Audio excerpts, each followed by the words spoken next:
So today is the third installment of Follow the Money, with the fourth and final presentation taking place on July 27th. If you have missed the first two programs, please be aware that they are now available online on our website. If you go to the past events page, you can link it up directly through that listing. So today's returning speaker is our esteemed and accomplished board member, Paul Camacho, whose research into America's battle with organized crime has led to the discovery of significant historical documents and artifacts currently on display in the museum. Please join me in welcoming Paul Camacho. Thank you, and it's good to see returning faces. Hopefully you enjoyed this story, and I think it's a great story. The last presentation I gave, we talked about this unprecedented drive of corruption, and it really was quite epic. How many of these bigger-than-life politicians were taken down by follow the money? And I talked about this, let the chips fall where they may, and how Henry J. Morgenthau empowered Elmer R and his team to investigate and let the chips fall where they may. And that is that's a big concept when it comes into leadership, empowering your employees. If you think about it, if you want to be a strong leader, having that skill set, having that fortitude to let your employees do what they need to do in their jobs, and always getting their back regardless of how the outcome comes. And that letting that chips fall where they may really resonated with Elmer Lincoln Ivy, because he was that type of leader. Unlike Jago Hoover, who was not let the chips fall. If there was if something went bad, he was right there to blame his employees. But that wasn't Elmer, and Henry J. Morgenthau gave Elmer a lot of comfort on that. Now, politically, Elmer was a rather conservative person, but as you know, Henry J. Morgenthau was part of the FDR administration. He was part of that New Deal. But that did not have, there was no problem in the relationship, because it was a mutual respect. And I think a lot of it had to do with this whole let the chips fall where they may. Now, there's a lot of books that have been written on Hoover. There's the movie about Jago Hoover. And what I find it very interesting is they've never really given a true depiction of the dynamic between Jago Hoover and Elmore Ivy. And what my research is, and I qualify myself, I'm not a historian. I don't have a PhD in history, but from my perspective, they missed the point, because I believe Jago Hoover, the dynamic between Jago Hoover and Elmer Ivy was really a really big factor in understanding both men, and understanding that professional jealousy that Jago Hoover had, and how it actually shaped Jago Hoover's actions, and also that dynamic of somebody who was a shameless self-promoter, and having Elmer Lincoln Ivy, that was beneath him to shamelessly promote himself. He was now shameless self-promoting is a big deal, right? I mean, that's the way things are now, but back then it wasn't. So I'm going to start off with something that you guys might remember, and it's The Wizard of Oz. Isn't that a great movie? A cinematic masterpiece. And it was in 1939, and it was escapism. Primarily part of the Wizard of Oz was trying to get people through the Great Depression, but it was also escapism for what was going on during the times, because back then it was very unsettling, ominous times. Germany had just been invaded by Hitler, by the Nazis, and it marked the start of World War II. And it was, like I said, there was a lot of fear that the homeland was going to be invaded, that there were going to be spies coming in, saboteurs on the home front. And then they were going to do acts of terrorism. Now, remember the GMan Campaign? The GMan Campaign that Hoover, he would push this GMan Campaign. He would actually they would go to reporters and Hollywood scriptwriters, and they would encourage these movies. And there were a lot of movies. Like I said, like in 1935, there were 65 movies on the GMan just in that year. But the GMan campaign became, became very successful, and Hollywood continued to make these movies, and they recalibrated. So before they were making movies like, hey, Jago Hoover and the G-Men, they were taking down all the gangsters, all the criminal elite. Now they got recalibrated to, they are going after the spies. So the fears of America were calmed down because G-Man movies are out there saying, look, the G-Men are out there, Jago Hoover's out there, and they're going after it, including a popular series, the Dick Tracy series, which in 1939 released, I think, a 15-part series on spy hunting, going after the spies. And you have Jago Hoover being uplifted as the master spy catcher. So he goes from the master who's the criminologist to the master spy master and protecting the homeland. And people felt this comfort that Jago Hoover was on the job. So there was this Hoover worshiping going on back then. I mean, you had reporters, you had people in Congress, celebrities. He can do no wrong. How dare you insult Jago Hoover? It was incredible. It was this cult of personality. And he was kind of like this Wizard of Oz character when you think about it, right? Who would question the great Wizard of Oz? Beyond reproach. That was Jago Hoover. Now, you think of that image of Jago Hoover and this ominous times. People were fearful. And it did bring comfort to people. People thinking that the image of Hoover was actually real, that there was this guy, that he was that good. And so it gave the American public great comfort when FDR said, hey, Jago Hoover is going to be in charge of internal security. Think about protecting the homeland. And they signed an order, and a letter went out to all law enforcement and said, you got to read anything you have about saboteurs or spies or terrorism, they all have to go to the FBI, because the master spy catcher is going to analyze that data and is going to save people from these terrorist acts. Now, Hoover's mission, he had preventing espionage, terrorist acts, spy rings. But guess what? If you want to do those things, you need to have financing for it, right? Today, we call it terrorist financing. And anti-terrorist financing is a big deal. Big deal. If you want to go stop terrorism, you stop it from the money point. And so who were the best in following the money?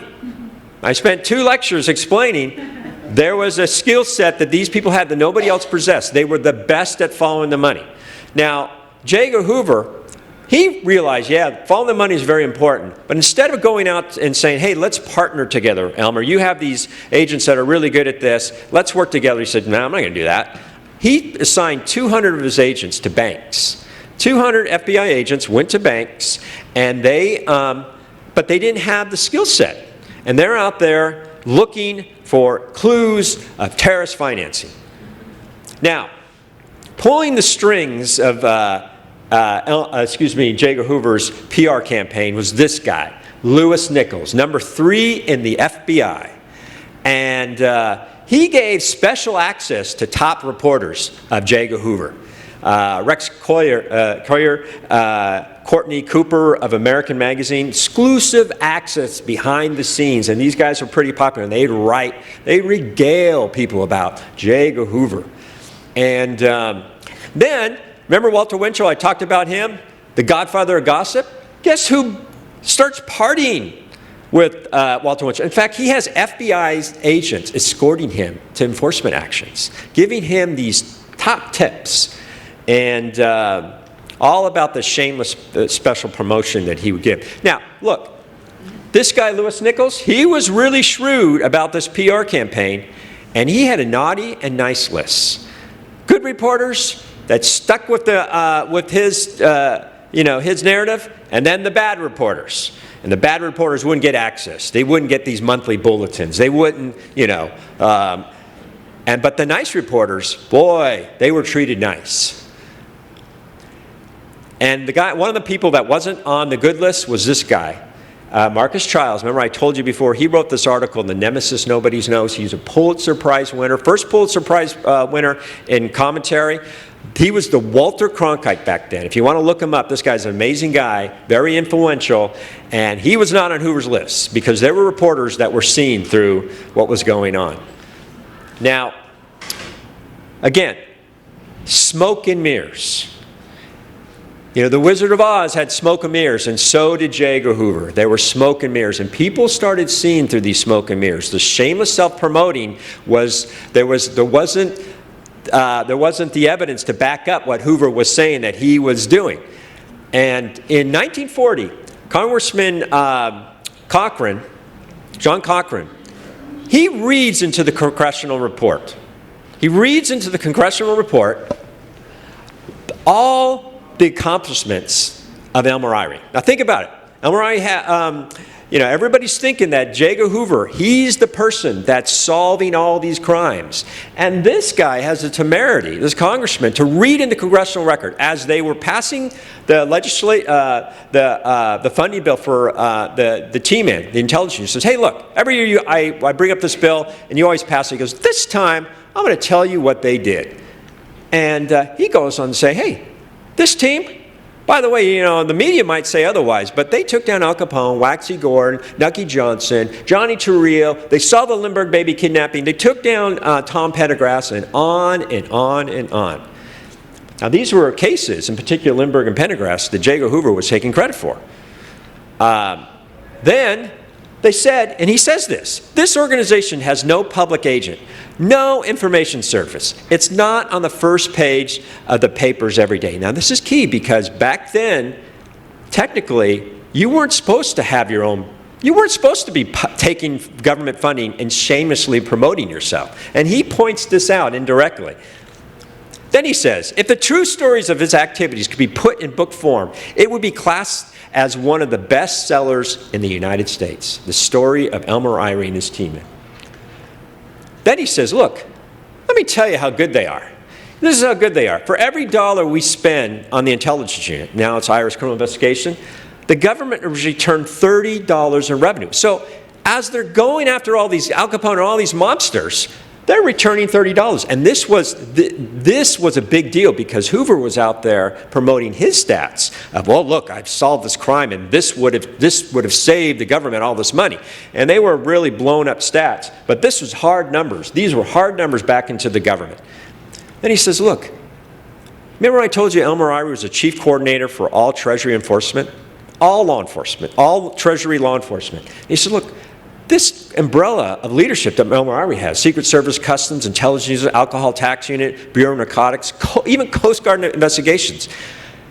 He's the coordinator, their head honcho. And regardless of what the media says, 2/3 of all federal prisoners were put there by Treasury agents under Elmer Ivy's leadership. And after he regales them, and this is written in the congressional record. It's at the end of the congressional record when he says, oh, this, I thought this is amazing. When in the congressional record do you see that? And so after that came out, Time magazine writes this article. It's called The Fiscal Team. And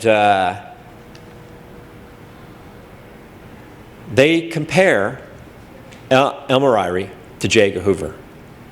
And it says, this broad-shouldered and blonde, he looks and talks like a Missouri-born Sunday school superintendent, which he is. Elmer Ivy taught Sunday school. And think of the image they're planning about, you know. Okay. It says, Elmer Lincoln Ivy has been called the #1 civil servant in the U.S. Can you imagine that statement hanging? You know, Jago Hoover reading that? The #1 civil servant in the U.S. And they says, and by the way, they solved the Lindbergh kidnapping, and they took down Tom Pendergrass. And then this is crazy what they said. He said, they've never written a magazine article, not even with ghostly aid. Hoover had people ghostwrite articles and say that it was written by him. Never given a tip to Walter Winchell. Remember Walter Winchell? Yeah. And then he says, never been photographed in a Manhattan nightclub or on the beach in Miami. Let me talk about that. Hoover's hangout was a Stork Club. Guess who hung out at the Stork Club? Gangsters, including Frank Costello. Now, Elmer Ivy wasn't hanging out at night. And Jago Hoover was always, people were taking pictures of him at Miami Beach, but he wasn't vacationing. He was on the government dime. He was saying he was going to visit the field office, but they happened to always be on the beach. So it was the audacity that somebody in the media, Time magazine, it's a very well-read magazine, that would question the character of Jago Hoover. And there's Jago Hoover betting on the ponies, hanging at the Stork Club, Miami Beach. So remember the PR guy, Lewis Nichols? He writes the scathing letter, veiled threats to the publisher of Time magazine.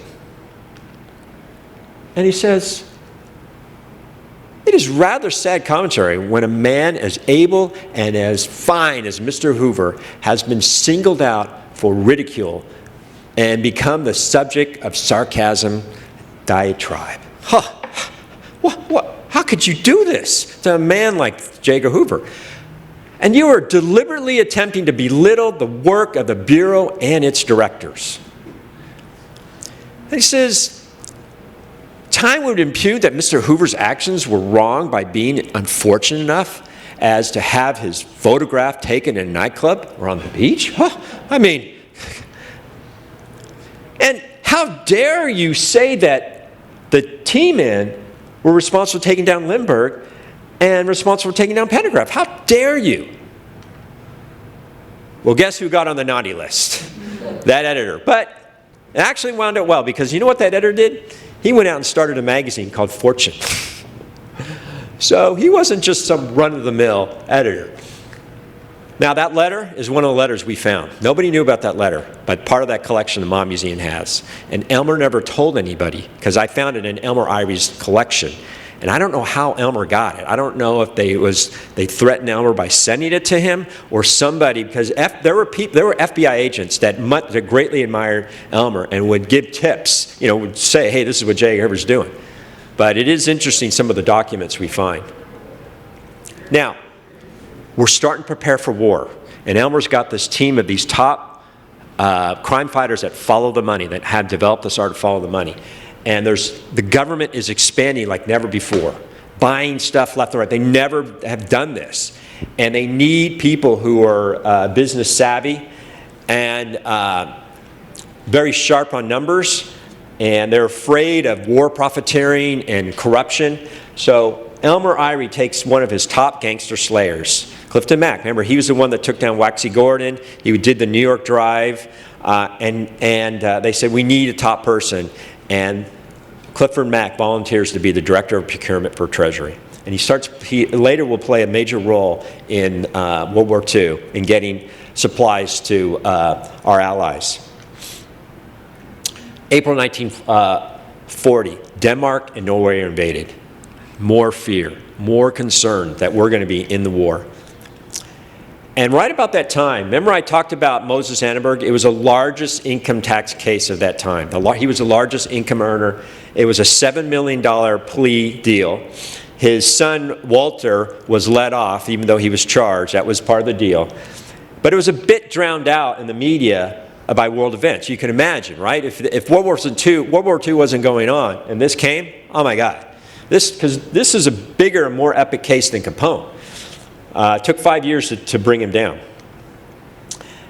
And this is when people started labeling the T-men as the giant killers. It was like, come on.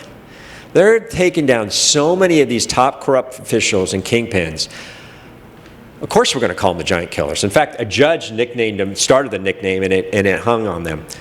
Now, by 1940, Germany had defaulted on foreign loans and relied upon barter. I mean, they needed money. What Hitler would do is he would just pilfer the gold and securities of the countries he invaded.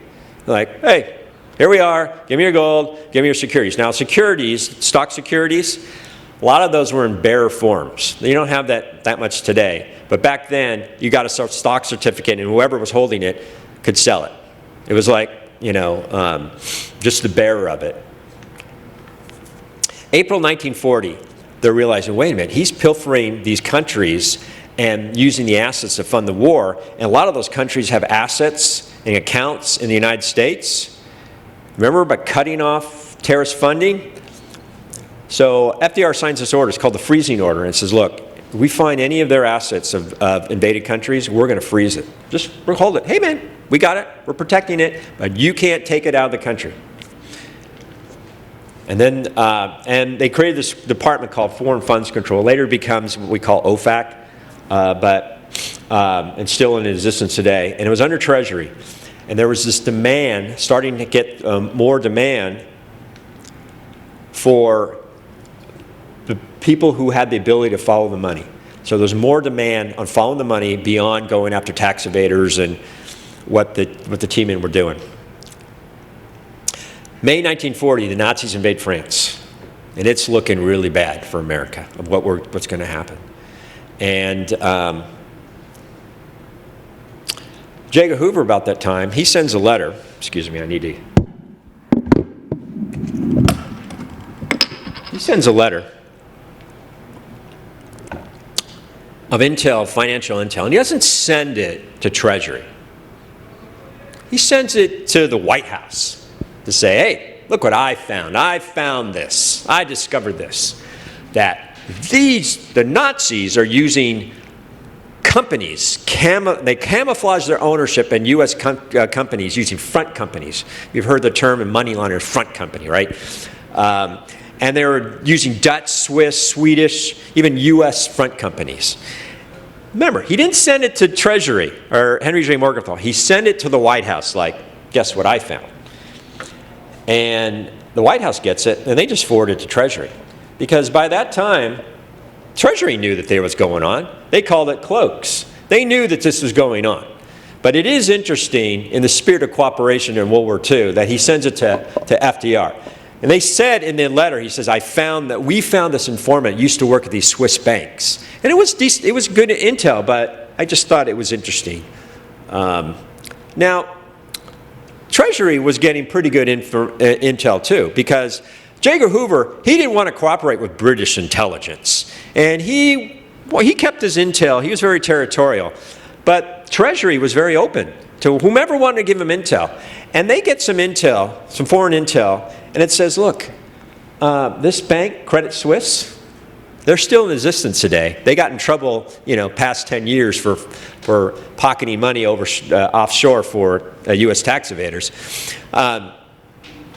They get intel and they say, hey, look, the branch in the United States of Credit Suisse is going to be used to as a principal office to unload pilfered securities. So Henry J. Morgenthau says, we need to get intel on those bank employees. And they realize that Hoover's got people in their branches. So he calls up Hoover and he shares this info. He tells him, look, here's what's going on. And Jago Hoover says, no problem, we'll monitor the transactions. And Henry J. Morgenthau says, we got the transactions. We're monitoring the transactions. We're following the money. We just need some intel that you might have on the employees. So Jago Hoover says, well, I'll put a technical check on their conversations. You know what that meant? Wiretapping. He was going to tap their lines. And, Henry J. Morgenthau, he didn't object, even though in 1940, the Supreme Court says, hey, this wiretapping is not so good. Now, in December 1940, I found these documents, and it's a U.S. Attorney of Massachusetts is meeting with one of Elmer Ivy's Treasury coordination groups. Remember, every month, all Treasury law enforcement had to meet in the regional areas. Ivy mandated it, and it worked really well. And he tells this group, he says, cases prepared by Treasury agents are often better prepared than those prepared by investigating agents of our own Department of Justice. Now, this is the U.S. Attorney for Massachusetts, and he says, I have gone so far to tell that to Mr. Hoover in the hopes that the situation might improve. And he says, it's my belief that the system of the FBI involves too much paperwork and the reports are so exhaustive that the important points in the case do not stand out prominently as the reports of other agencies. And that also includes Postal. He's very flattering to Postal. So I want to point this out. we're talking about comparing and contrasting. Elmer Ivy grew up as an investigator at Postal. He started at Postal, who were the best criminal investigators in federal government, and he was mentored by those folks. He eventually became their supervisor. The essence of Elmer was a criminal investigator. Jago Hoover had experience working for the Library of Congress. Now, I'm not discrediting that. He understood the power of information and collecting dots and indexing them for use of intelligence. I'm not discounting that. But what Elmer did is he taught his agents to connect the dots. Get enough dots to connect the dots and make sure your report reflects that. What are the elements of the crime? Explain the elements of the evidence you have and issue that report to the prosecutors. And the prosecutors loved it. Today it's called the Special Agents Report. And the IRS still uses that format, and it's lauded by prosecutors all around the country. But Jigga Hoover was, I expect you just to collect dots. Because you collect dots, the more dots we have, the more things that we might be able to tell. So what happens when you collect a lot of dots and you put them together? Sometimes it becomes one giant dot. And even Henry J. Morgenthau, because Hoover would send intelligence reports to Henry J. Morgenthau, because Hoover thought, well, the freezing order, I'm part of that too, and I'm looking into that. Henry J. Morgenthau classified some of the reports. He said, look, they're sloppy and they're meaningless. And, it drive him nuts. He said, and quote, I would just get stacks, these tall stacks. And he's like, what am I going to do with this? Now, remember, they're not just helping in the war efforts. They're not just going dancing. Their mandate, their primary mandate is to foster voluntary compliance. And when people hear that people are going to jail for tax, people file their tax returns. So some of the big cases back there, 1940, the legendary movie producer, Daryl Zanuck, he's busted on tax evasion. This is huge. It made he was a prominent person in Hollywood. This guy, there was a Skidmore Johnson casino empire in Chicago. They were incredibly large. And it was at the time was considered the largest illegal gambling operation. They take that organizations down right after Annenberg. They take this down. In October 1940, George Scalisi, he's indicted on tax evasion. Now, he was the head of the Building Service Employees International Union. He was put there by the outfit. This guy was a gangster. And this is an epic case. And they took him down. He lived lavishly. And that case was, that corruption of that individual was exposed by this reporter who also won a Pulitzer Prize. His name was Westbrook Pegler.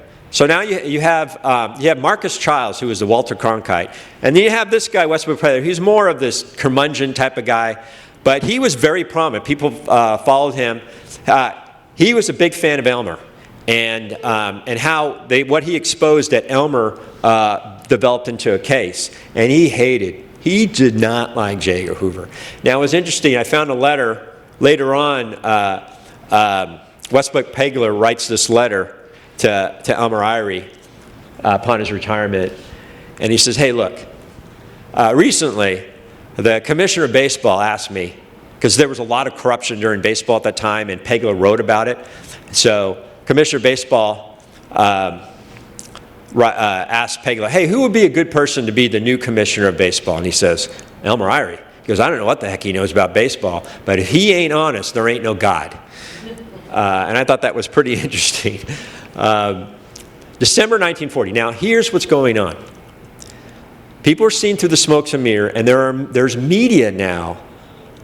They're seeing through Jigga Hoover, and even though Elmer didn't have a PR department, you see this pronounced effort of leading journalists, not a lot, but they were boldly talking about Elmer Ivy in this context of people worshiping Jago Hoover. And remember I told you it was started with Pulitzer Prize winner Marcus Childs and nemesis nobody knows. Then Time magazine writes this article, the Fiscal Team in, and then American Magazine, which had one of the reporters that loved Jago Hoover, they write this article, and it's called Elmer. And you see the same themes. Who is the greatest detective in American history? If the criterion is the number of millionaires sent to the jug, the palm must go to Elmer Lincoln Ivy. A quiet and amiable family man who most Americans have never heard of. That's another theme of these articles. You never really heard of them. And it wasn't like, the subtext is because this guy Jago Hoover, all you hear about is Jago Hoover, right? And it says other great detectives like Jago Hoover, because they didn't want to go full out and criticize them, necessarily deal with chiefly with the underworld. Ivy enforces the income tax, must tackle the criminal upper world. His quarry are powerful political bosses, rich malefactors, gilded super gangsters, upper-world racketeers who have made good in a big, bad way. Basically saying, who's going after the big criminals, the elite criminals? Now, during this time, Elmer and his team there was a lot of plate juggling going around. Remember, you got World War II, you got, income tax cases that they need to do. People were being pulled from his division to help in the war efforts. And so one of the things that they started having to do was monitor, Axis power transactions. They formed a working relationship with the Federal Reserve, and the Federal Reserve was giving the team a list of transactions, wires that related to Axis powers, and they were monitoring that.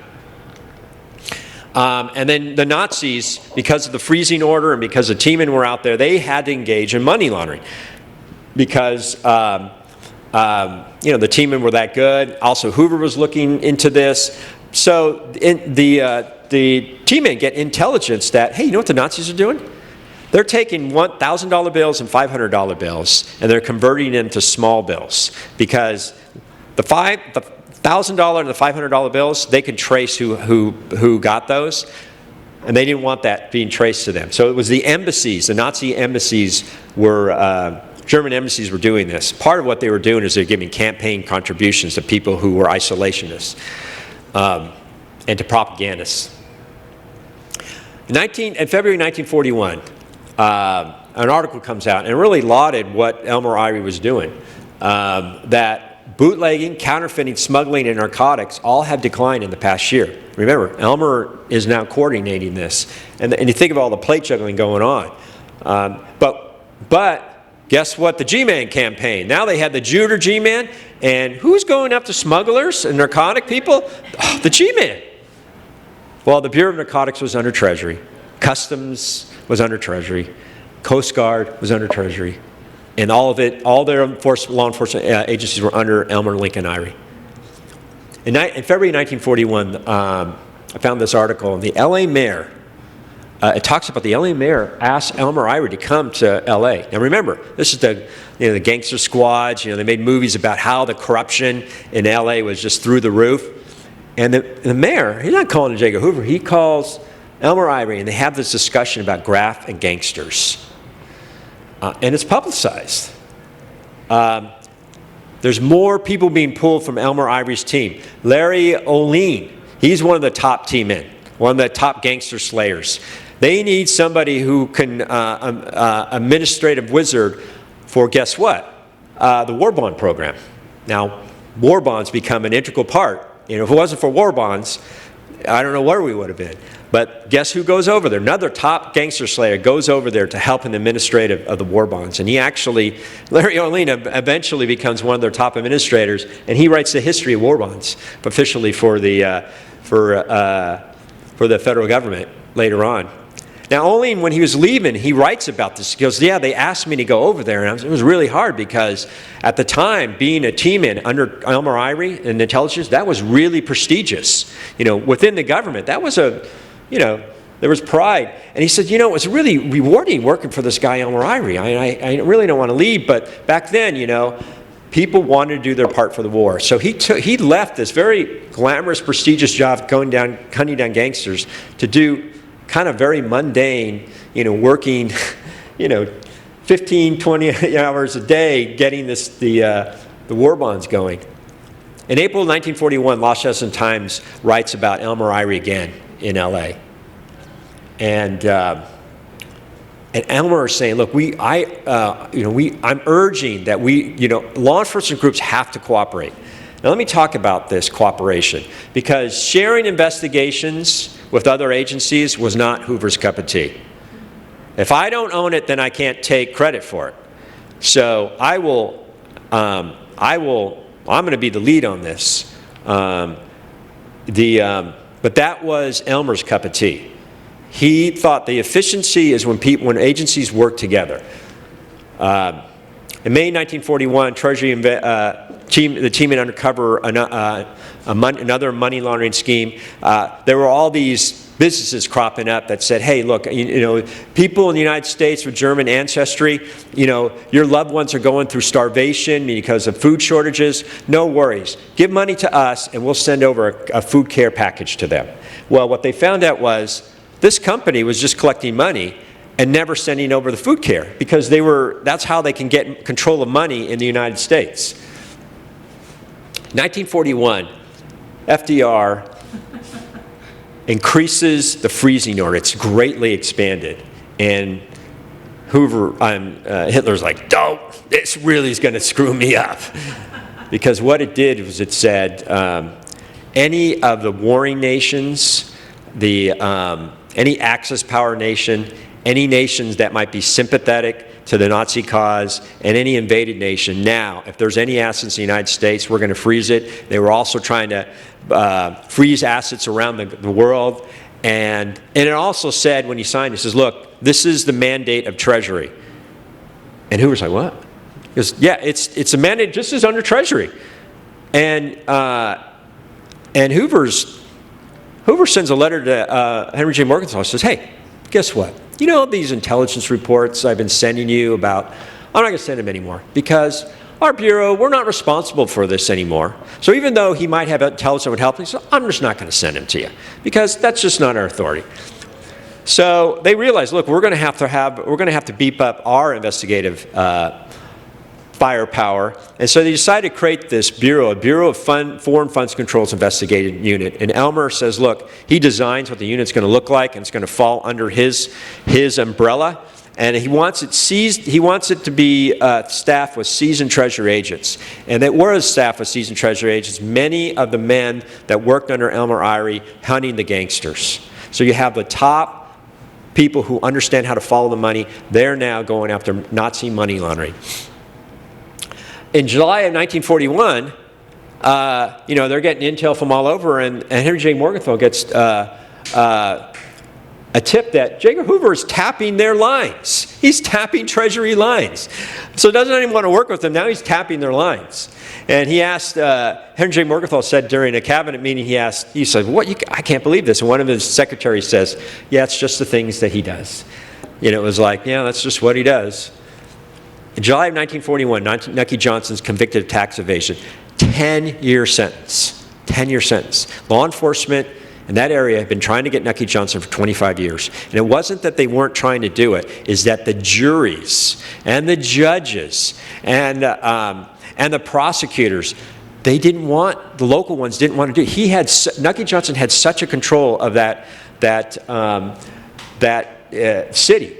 And so they took him down on tax evasion. It was actually the agent that led that was the agent that Bill Frank, that was one of the agents on the Lindbergh trial, and also took down. He's a big gangster slayer. He also worked on the Huey Long gang. So they get Nucky Johnson, and this is epic. Now remember, taxes had been increased to fund the war. And Henry J. Morgenthau wants big coverage on the Nucky Johnson. You can imagine what's going on in the media and what they're covering. And he goes, look, I want people to know how, the case was put together by going after all the people that paid tribute to Nucky Johnson. So they built tax cases on the gambling halls, the prostitution rings, the graft-taking politicians, because everybody had to pay tribute, and it was a set rate. And the way that they took down the prostitution halls, the brothels, this agent, Bill Frank, he figured out how much they were spending on laundry, on towels, and he extrapolated how much their income was, and they couldn't defeat it. So he's taking down all these people. Now, Nucky Johnson will file his tax return every year, $60,000 other income. And before it was hard because when they found one source of income, he said, well, that's the $60,000. So Bill Frank says, look, I got to get everybody. So defeat that $60,000. It was a brilliant master follow the money, master sleuth, and he did it. And Nucky wanted the public to know, this is how good we are. And so what does he do to get the most attention? Reader's Digest. Everybody wrote it, and it was like an 8-page article about the whole Nucky Johnson case. And it talked about the details. And brilliant case put together by Bill Frank, who later becomes the special agent in charge of Seattle office for Ivy. Now, Treasury starts looking. We got to look deep into these Swiss, Dutch, Panamanian, American front companies. Now remember in 1937, the GMan were looking at these tax evaders who were using these front companies. They were masters at peering through all these camouflages, and they started investigating all these front companies that had U.S.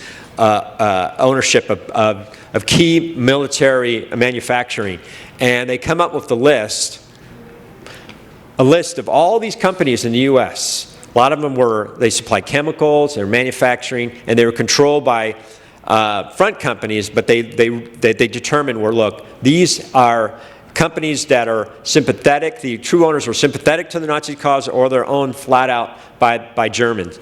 Now, December 7th, 1941, we're in World War II, bombing at Pearl Harbor. I should do another presentation later how Jago Hoover missed some of the clues of that, but that's for another time. And all of a sudden, protecting the president is a big deal. Now remember, in 1936, because there were scandals going on at the Secret Service, they bring over Elmore Ivy's one of the top investigators, Frank Wilson, to look into the scandals, and he later becomes the chief of Secret Service. He revolutionizes not only counterfeit investigations, but protecting the president. His methods, many of his methods are still used today. And now, the forethought of putting Frank Wilson in, and now he has to protect the president. Now, the president doesn't even have a bulletproof car. Edgar Hoover does, and Edgar Hoover calls up and says, hey, Henry J. Morgenthau, I can offer my bulletproof car to you. And Frank Wilson and Henry J. Morgenthau, they hated Hoover. And they said, no thanks. So what does Frank Wilson do? Frank Wilson had seized Capone's limo, which was bulletproof. So he retrofits it, and that's the car they use to drive the president over to Congress for the Day of Infamy speech. So that's the type of guy Frank Wilson was. He was tough, and he was not going to let Jago Hoover have an upper. Jago Hoover tried to take over the Secret Service multiple times, but he could never. When Frank Wilson became the head, it was a done deal. Frank Wilson was too much of a strong leader. Now, in fact, the Nazis got pretty good at counterfeiting money, and they thought this is how we're going to do it. But guess who started a Know Your Money campaign right when he becomes a chief? Know Your Money, teaching bank people and people to look at their money. And that campaign, Know Your Money, is still in existence today, that Secret Service. And he was the guy that started it.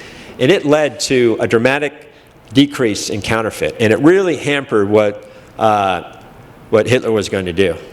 And what Hitler was doing, he was also filing down glasses and rings and melting them down of people that in the concentration camp and into gold bars, sending it to Switzerland. What Frank Wilson, the Secret Service did, they started monitoring gold shipments and suspicious gold shipments and giving it to Treasury. And then remember, Ivy's Their team is that Foreign Funds Control, and they're looking for suspicious financial activity. Now, the intel they were getting was Switzerland was becoming the piggy bank for the Axis powers. Hoover found that out, and Treasury. I mean, it was pretty obvious. And so they sent, there were this Foreign Funds Control investigators, Elmer's team in, and they were also there were some people in customs that were in part of that. They're sent out to Europe to follow the money. Ground troops following the money.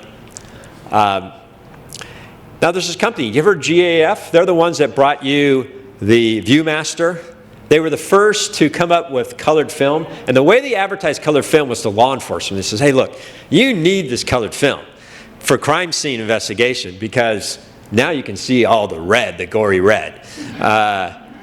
Well, they were big back then. They were General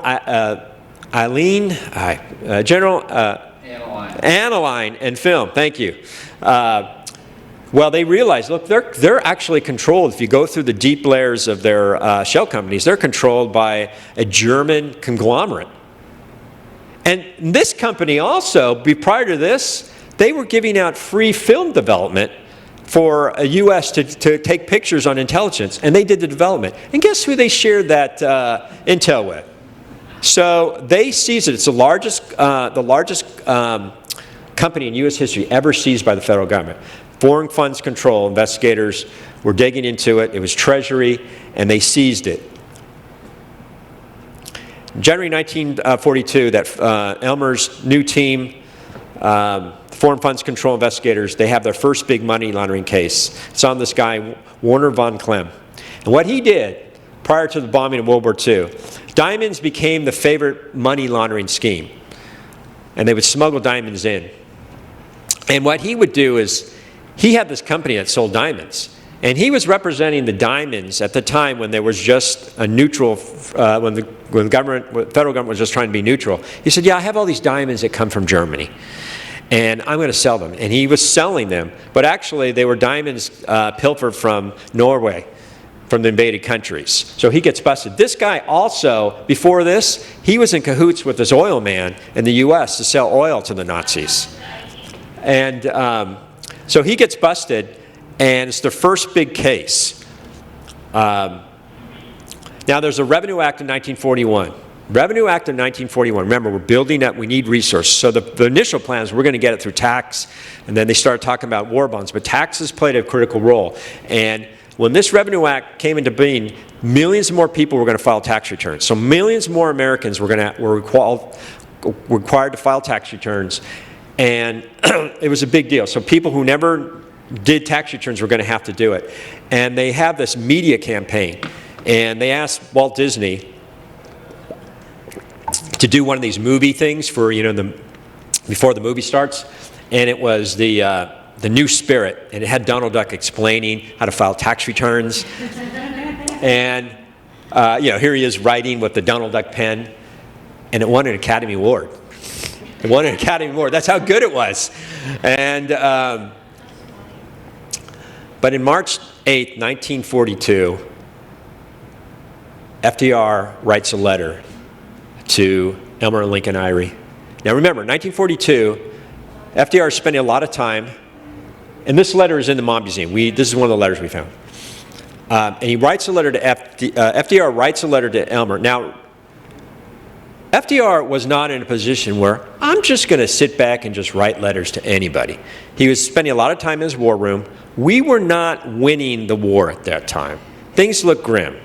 And money, and we needed, America really had to come together. We needed a lot more money to fund the war. And he writes this letter to Elmer Lincoln Ivy. And this is an epic letter. And it says, I'm going to stand back and read this because I don't want to paraphrase it. On March 15th, that's when taxes were due. Neither you nor I are particularly popular. See, Elmer became the face of the Internal Revenue. He wasn't even the commissioner of Internal Revenue, but people looked at Elmer in a good way. His positive image looked favorably for the IRS. And he says, on this coming March 15, we will be unpopular with more millions of American taxpayers than ever before. Remember, taxes were going to be increased. More people were going to have to file tax returns. Since we are to be companions in misery, now think about that. He is like, people are going to look at these tax increases not as just FDR, but hey, this is also Elmer doing this. And people loved Elmer. I feel that I should take a moment to tell you of my pride in the work of the intelligence unit. And he writes, it has just come to my attention that 23 years ago, this coming Friday, March 13, you organized the intelligence unit under my old friend, Dan Roper. Dan Roper was, remember, the commissioner who came from Postal? And when they were told they had to police the Prohibition service, he said, not my problem, I'm quitting. And Elmer stayed, and he cleaned up the Prohibition service. And Elmer writes that was a smart move on Dan. He goes, I understand why he did it.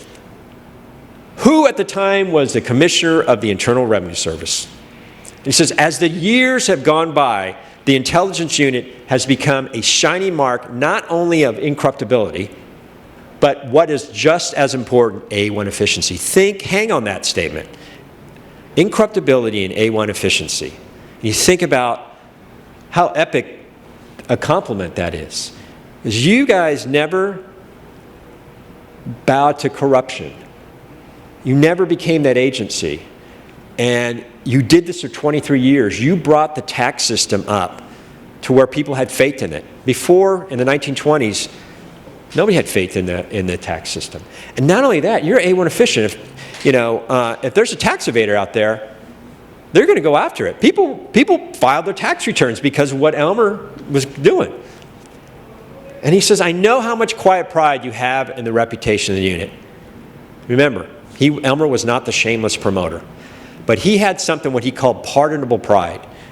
And pardonable pride, to Elmer was, look, it is a sin to be prideful of myself, but collectively, we can be prideful of all our accomplishments. And I just love that word, pardonable pride. And I'm taking this opportunity to let you know I share that pride.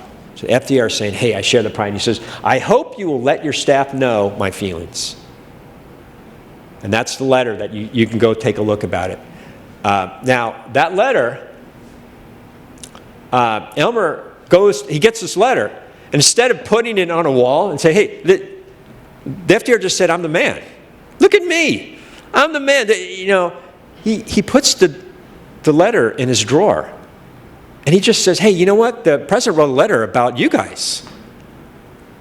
You guys are incorruptible and A1 efficiency. It's just like I'm so prideful, he's so prideful. And so nobody saw the letter. But what they saw was Elmer's response letter. He wrote this letter back to FDR, and he says in there,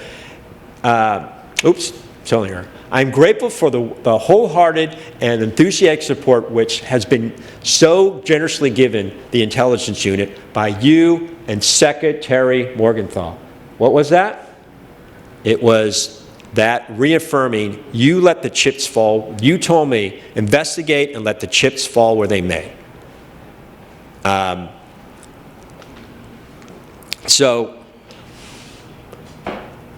He says, this support has contributed in great measure to any success which has come to us. Again, it's the chip fall they may, and it's that Elmer empowered his leaders. Remember I said that he empowered his leaders and his employees to let the chips fall where they may. And if something went bad, Elmer was right there to take blame. Elmer was at the Capone trial. He testified during the Capone trial, but my belief is that he was there because they didn't think it was going to go good. And Elmer was going to be right there to take the blame. And then when they won, he backed out. He was not there to take the glory. He was running away from reporters.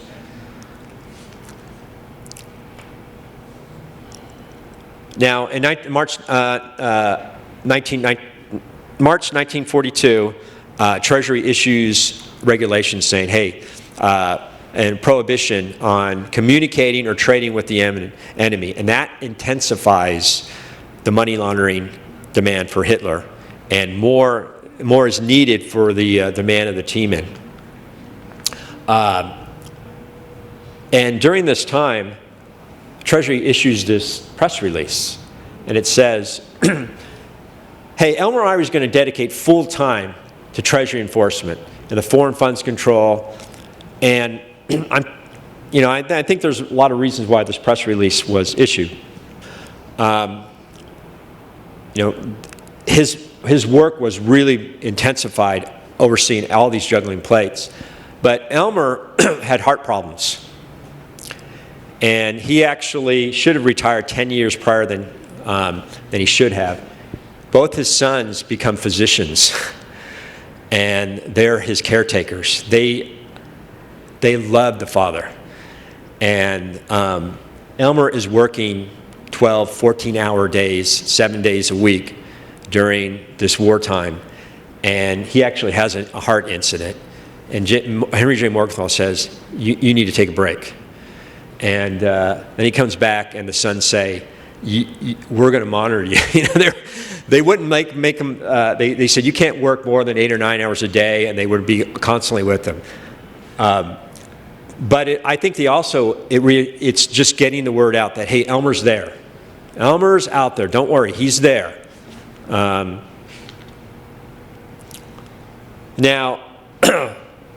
this is pretty amazing. Remember, the master's financial sleuthers, and they're getting all this intel that the Swiss banks are, facilitating all these front companies for money laundering, and even money now going into Panama and Argentina. And so the Swiss banking had become very critical to world finances. So when the freezing order came, if they had just shut down the banks and said you can't do any transactions, that would have affected everything, and even our allies. So they let them operate under a general order where they had Treasury officials there monitoring the daily activities.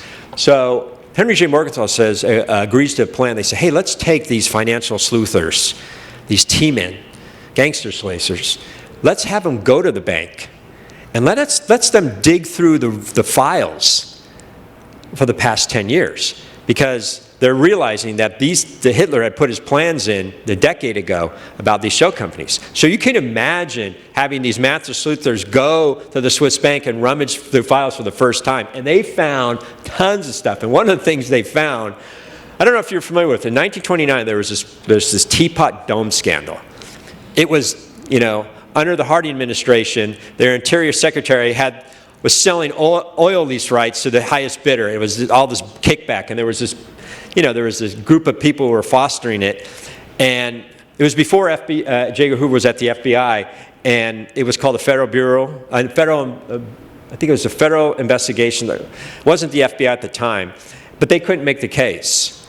And so they asked Elmer to look into it, and they recovered $7 million in taxes. They built $7 million in tax cases. And one of the guys who they were investigating, he fled. And he eventually winds up in Switzerland. And they find, rummaging through the files, an account that had $10 million. He hid $10 million in it. And so it was such a big find that they sent a letter to FDR, and they said, check out what we found. Now, Colonel William Donovan, Wild Bill Donovan, he was selected to be the coordinator of information back that time. Now, I don't know if you know him, but he is the father of the CIA. The father of the CIA. He is beloved by people in the CIA. There's a statue of him in the CIA, and I actually know some folks who worked there or used to work there, and they just regale me on stories about this guy. And Hoover hated him because Hoover wanted all intelligence, and they broke it up where Hoover just got South America, and they had this guy Donovan. Now the thing about Donovan, he wasn't territorial. He liked collaborating when it was to his advantage, and he was very warm and friendly, Henry J. Morgenthau. In fact, he asked, and Morgenthau said, anything you need, you tell me. And Donovan reached out to Morgenthau. He said, hey, can you have Irie and his team in? Can you have them check my phone lines? Guess who was tapping his phone lines? Not only foreign foes, but a another law enforcement leader. And then he asked him, hey, can your team help secure my office and files? So they started collaborating. And eventually, Donovan asked Morgenthau, hey, can I borrow one of your foreign fund controls agents? He's doing all this work on French, the French government at that time, I think it was the Franco government. They were loyal to the Nazis, and they're finding like, look, they're engaged in money laundering too, and trying to get funds for Hitler. So he asked to borrow one of these guys, and they start collaborating on these banks that were facilitating this.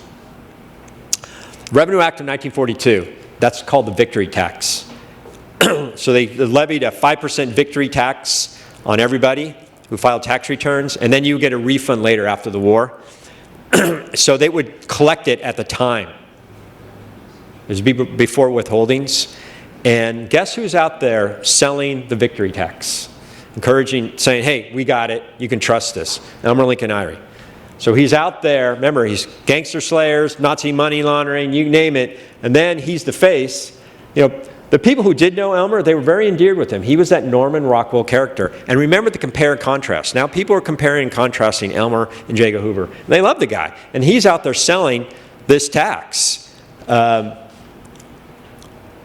1943, Henry J. Morgenthau. Now the teammen were just a skeleton crew. They had so many people that were inducted in the military, these agents. You got to remember, people wanted to be in them, they wanted to serve. So he's losing his people to the military, and then you've got the war bonds, you got procurement, you got all these other places that Elmer's team are being stretched, and they're a skeleton crew. And Henry J. Morgenthau reaches out to the Admiral of the Navy and he says, hey, these men that are incapacitated, they're coming back. Do you think I can get ones that can help work? I don't care if they're disabled. They still have an active mind, and we need help. The teammen start realizing like Panama is now a money laundering haven. And guess what, Panama?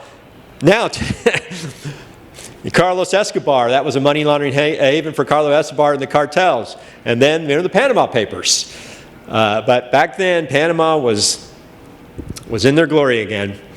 And about this time, there was all this media coverage about these 8 saboteurs that came over in a submarine.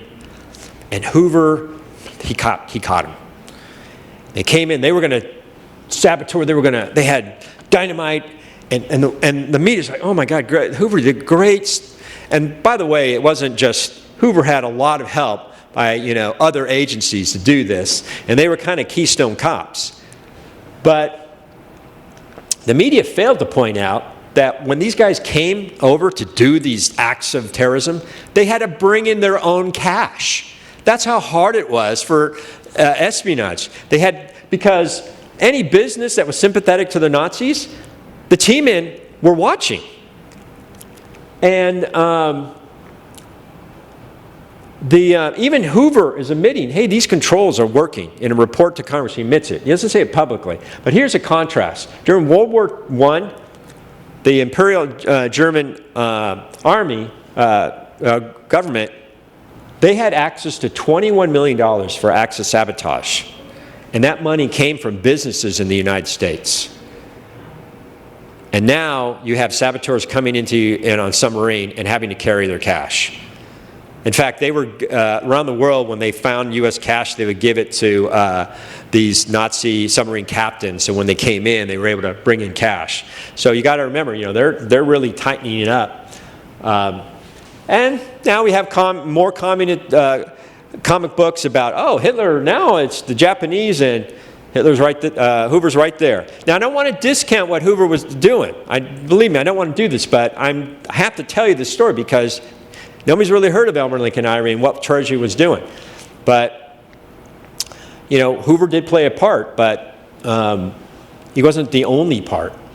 Now, the current tax payments of 1943, income tax withholding. When you get your paycheck and there's taxes withheld, that started because of World War II. They wanted to get money as fast as they can, and they wanted to take money out of the pocket of people. You know why? It's inflation. Because now the economy is rocketing. And inflation would have destroyed the economy and probably would have tubed support of World War II. And guess who's out there promoting it again? We got Elmer. Now remember Mac? He was the director of procurement. Well, all this, first it was just Treasury of procurement. Now Mac is overseeing the Lend-Lease program. This program to get goods and supplies to Britain and to Russia. At the time, Russia was fighting our battle. And there were all these, the government had never done this before. And it was interesting what Morgenthau thought of, Mac becomes a close confidant of Henry J. Morgenthau. And when they picked him, it was interesting some of the comments they were talking about Mac. He says, strange thing, isn't it?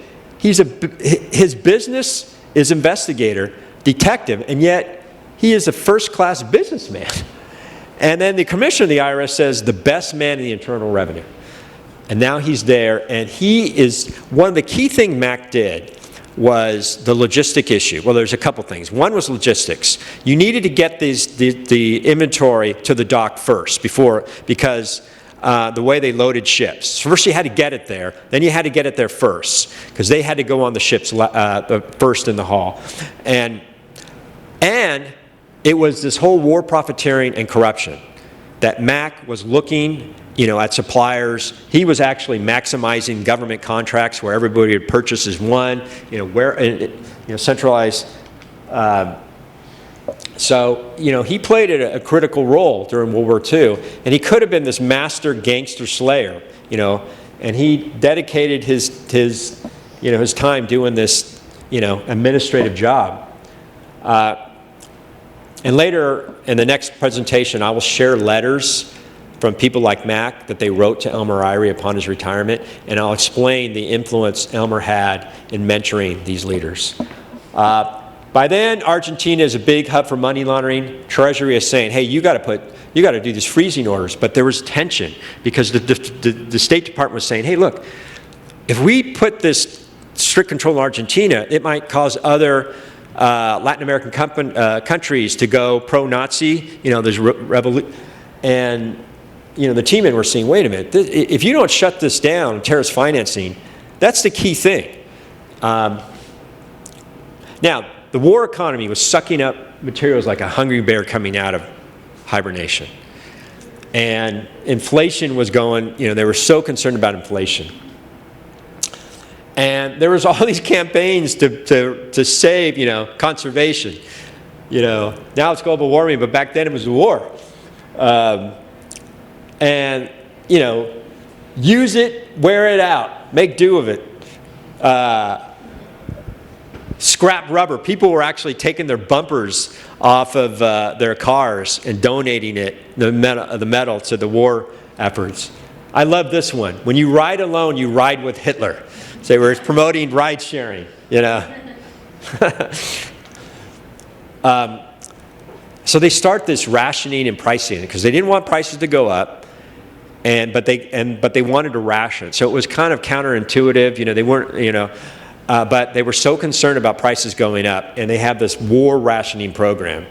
And they got, and what do gangsters do? What have I told you about the rackets? What have I told you? A lot of people like to glamorize gangsters, but they don't care about you, and they're like, well, we're just going to exploit this market. So they were writing about it as like, wait a minute, these are a prohibition-like environment, scarcity of goods, and daily food products, and they were very concerned of black markets, and black markets did erupt. I mean, gangsters, there's this whole romanticism. Oh, gangsters, these guys are all supporting the war efforts, and they wouldn't do anything counter to the U.S. That's BS. That's greed. And they got into black markets, and they had to rely on grocery clerks, tens of thousands of stores to administer the war. You'd buy something, and people would have these coupon books. And so what in fact, there was cartoons of the day of people selling, stuff on the side to avoid this. In fact, bootlegging was at its lowest level because of the sugar shortages. They were trying to make bootleg liquor out of all this other stuff, and it was terrible.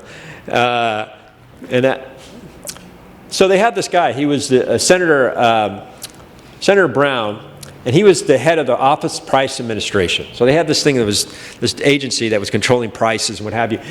And he writes Henry J. Morgenthau, he says, I need your team in. I need Elmer's team in, because what we're finding is organized crime is counterfeiting ration coupons. They're stealing bulk thefts of ration coupons, and organized gangs, and it's all organized crime. And they went to Jago Hoover and they said, oh, we're too busy catching spies. We can't do anything. And so Henry J. Morgenthau responds back to him in a letter. Found this letter. He says, look, you're going to put a burden on 2 investigative units that are now both undermanned and overloaded with work.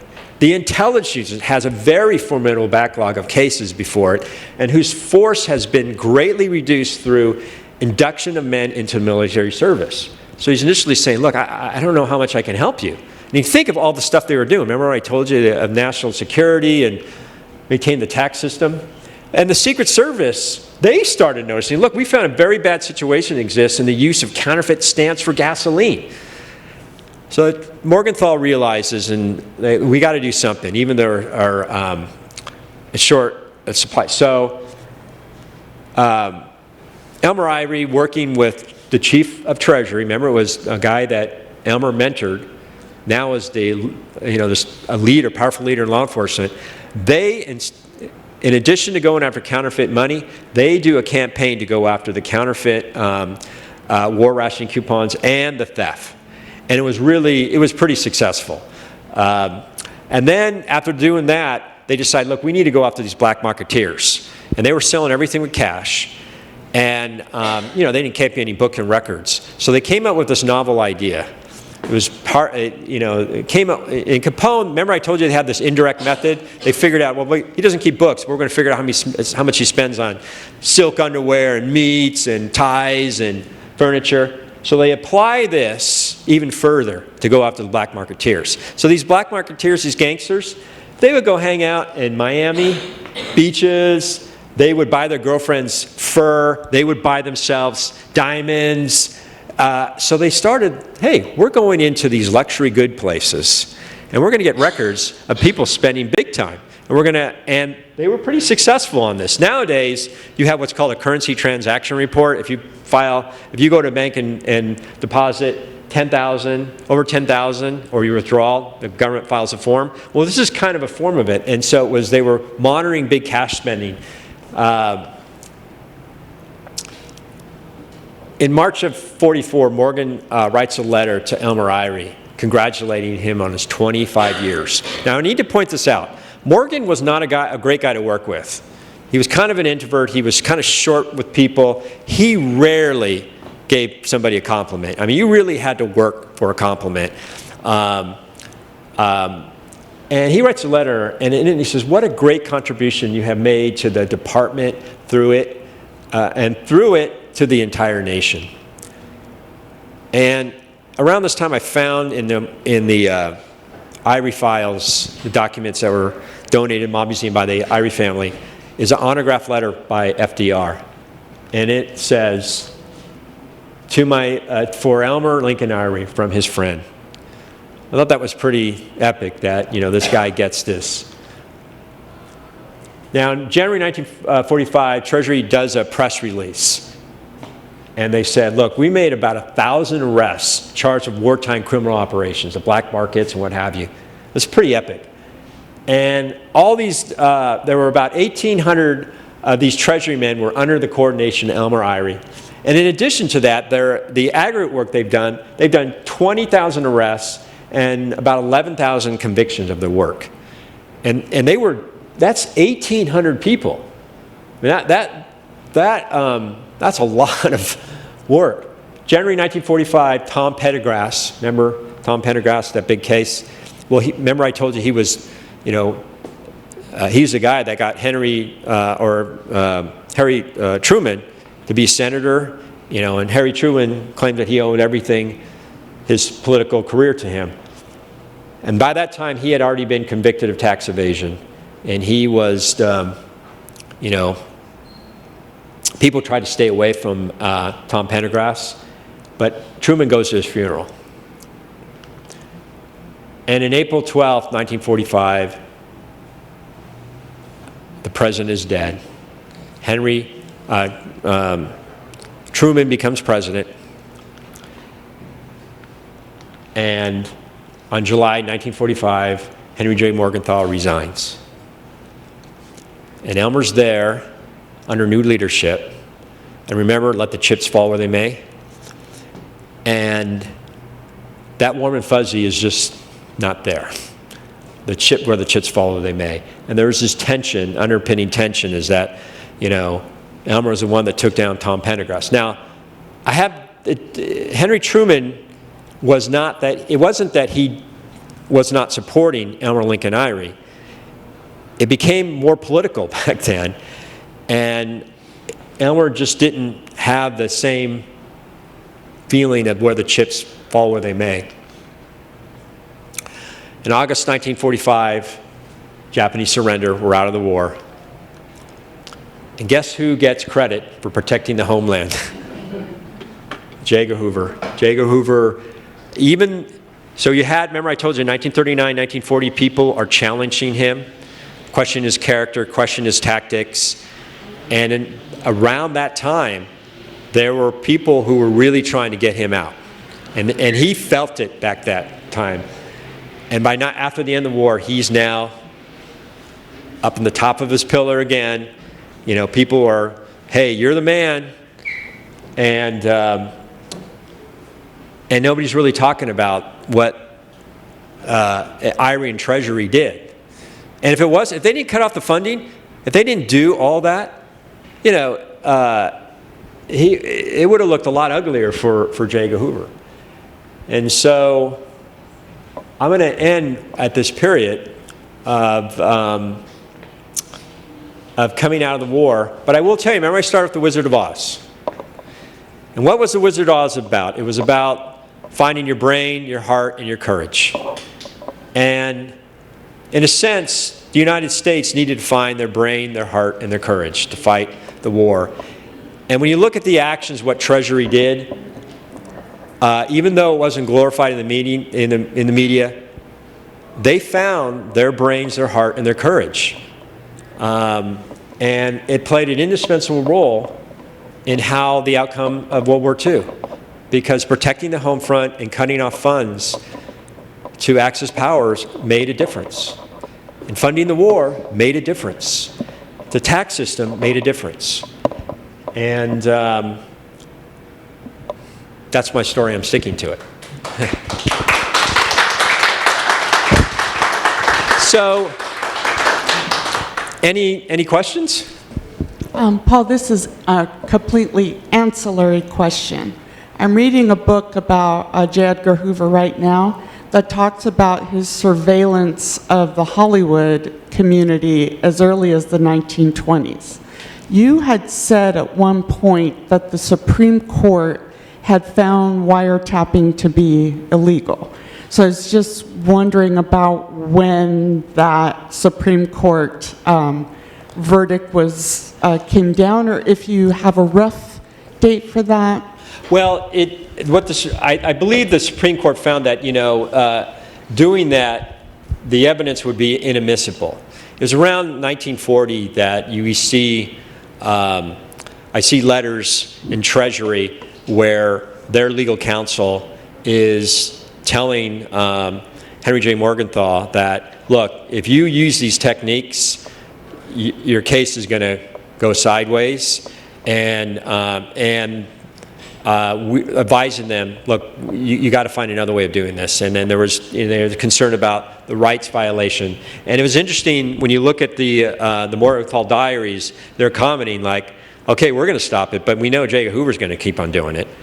And so I found that very interesting. And it's interesting how it played out, because in the 1950s, after the Kefauver hearing, when Jago Hoover has to admit there's the existence of syndicated organized crime groups, and, because his focus was so much on the communists, that he realized, wait a minute, I gotta start figuring out these organized crime groups. It wasn't like he didn't want to do it. And what does he do? He puts these wiretaps in, the outfit, and they obtain incredible intel. But when you look to what happened with that intel and how finally the organized crime got out of Las Vegas, they couldn't use any of that. They couldn't use any of that intel that he developed on the outfit and New York Syndicate. It was inadmissible. And the way that they revived the way that the mob got out of Vegas, big time, was IRS cases. They had to use it through following the money. They couldn't use that intelligence. And so the biggest cases at that time were tax evasion cases. So it kind of turned around and bit him. But again, I mean, there's books out there where they write about the intel and what he gained. And what happened was when he couldn't use it, they started disclosing what they found. And it had an impact on the outfit.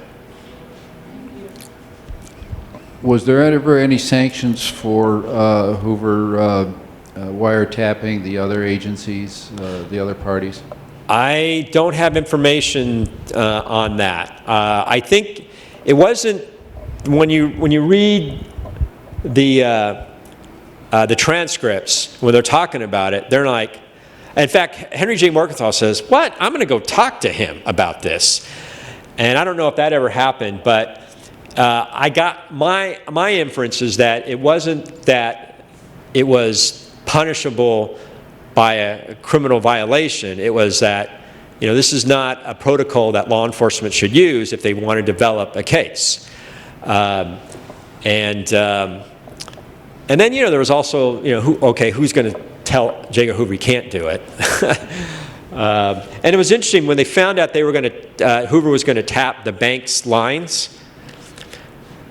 Henry J. Morgenthau says, okay, it wasn't like Henry J. Morgenthau was saying, oh, don't do that. It was like, well, he's being co-opted into it. So, it wasn't like everybody, they got angry that they were tapping his lines, but wait a minute, you were okay when they tapped the bank employees' line. So, and Hoover would, the thing about Hoover was he always had these interesting reports that he would share, FDR and people. And in fact, Hoover did get a letter from FDR, kind of around the time that Ivy got his letter. And Hoover's letter from FDR didn't say, incorruptibility, A1 efficiency. It says, I want to thank you for all the interesting reports that you have given me over the years. Yeah. What prompted you to learn all this and read all these transcripts? So I retired as the IRS Special Agent in Charge here in Vegas. And at the time, there were the agents were dealing with a lot of criticism by the media, like, hey, look, IRS, jackbooted thugs, they were, doing unauthorized warrants, and all that was BS. And we were our funds were being cut, and there was a morale. We were dealing with morale. People wanted to go to other law enforcement agencies. So we decided to do some leadership training and to teach our agents the history, because IRS, this history I'm telling you, nobody at IRS really memorialized it.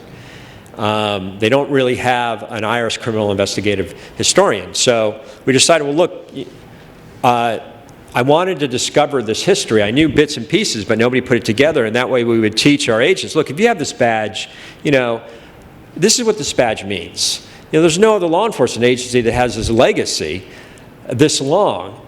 And so we decided to set out, and it just became an obsession with me, where there wasn't that much written on it. And I actually found this author, Robert Folsom. If you want to know a good book to read about the team in, it's Robert Folsom. It's called The Money Trail, How Elmer Ivy and his team took down America's criminal elite. Anyways, I read this book and I go, this guy actually found Elmer Ivy's son. And he interviewed him and actually became friends with him. And I said, I need to talk to this guy, Robert Folsom. And it took us 6 months to find this guy, and finally one of my friends at the training academy says, Paul, I'm going to be talking to him tomorrow. Like, what? How did you find this guy? Because he's not on the internet. And we found him. He's like in his 80s. And I said, that's amazing. You talked to Elmer Ivy's son. I said, what was the most common thing that you heard that Hugh Irie would tell you? And he says, he couldn't stop talking about how much he hated Jago Hoover and how much. Now remember, who became a prominent physician in his town? He and his brother. Everybody loved the Elmer sons, and all they can do is talk about their dad. Well, anyways, he said, do you want to meet him? I said, I'd love to meet him. So I called the chief of criminal. I go, I think I found the son. He's still alive. And we were going to have cars go over there. We were going to get a flag that flew over the White House because, this is amazing. And then he called back, as I found it, he passed. He passed in a retirement home. And we were almost in tears. And he goes, well, do you want to meet the granddaughter? And I said, yeah, I'd love to. And so he arranged a phone call, and her name was Carol Gridley. And I was like shaken to talk to the granddaughter.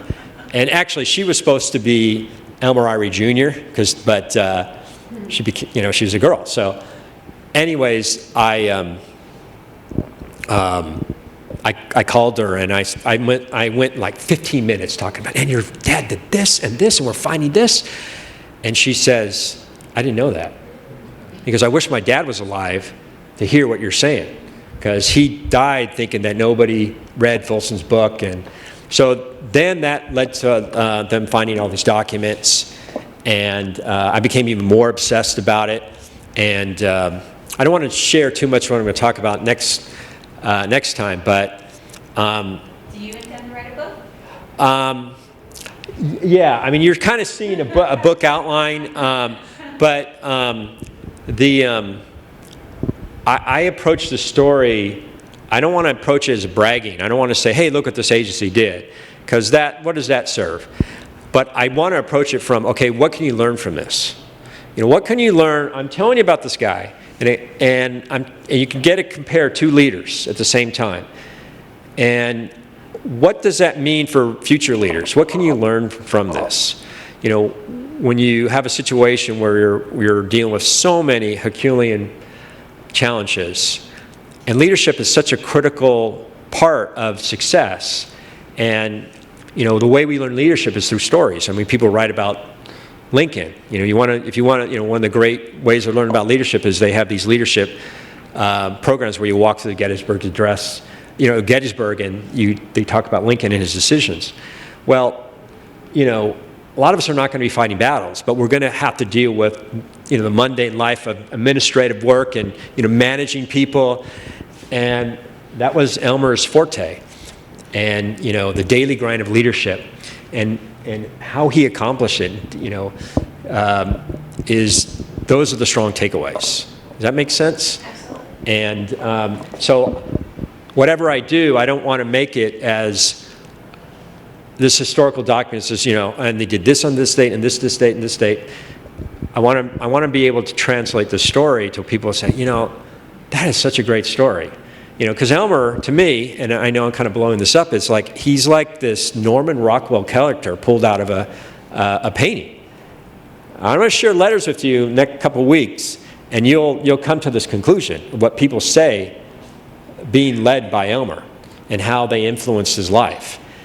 And I think about that today, and I think of who's like that? Who's like that today? And what if Elmer didn't do it? The guy who wrote Elmer's biography, he says in the book, and this is after Elmer died, it gets published.